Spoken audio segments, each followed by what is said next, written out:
The first thing I did was nothing. I paid the credit card bills. I paid the mortgage on the Shell property. I showed up to Sunday dinner. I complimented Kyle's new truck. To the outside world, and specifically to Elena and Kyle, I was back in line. I was the golden goose, properly tamed. But inside my home office, I was building a dossier. I hired a forensic accountant, a man named Miller who had the personality of a filing cabinet and the ruthlessness of a shark. We didn't freeze the accounts. We watched them. They are getting comfortable, Miller told me 3 months in. They've stopped trying to hide the transactions as business expenses. Your mother just used the community center card for a cruise. Let it go through, I said.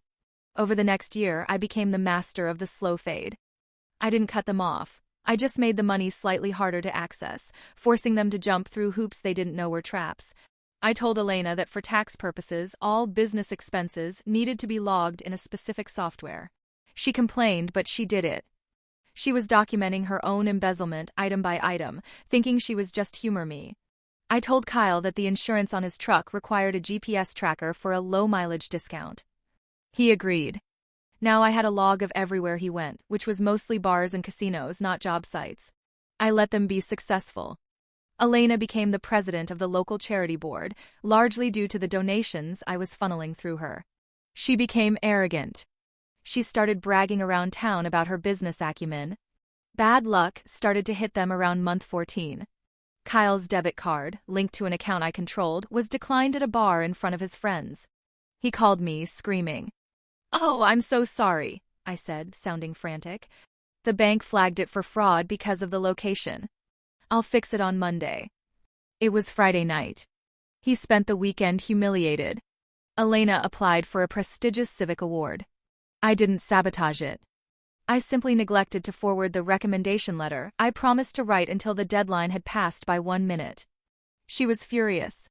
"I must have mixed up the time zones," I apologized. "I'm so scatterbrained lately." They didn't suspect me because I was still paying the big bills. I was still the ATM. Why would the ATM try to hurt them? By month 18, the trap was fully primed. Elena approached me with her biggest ask yet. She wanted to refinance the Shell property to buy a second one. She needed me to sign off on a power of attorney so she could handle the closing without bothering me. "Of course," I said. "Let's do it properly.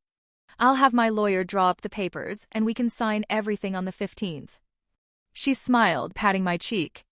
"That's my good girl." I waited until she left, then I called Miller. "Print everything. It's time."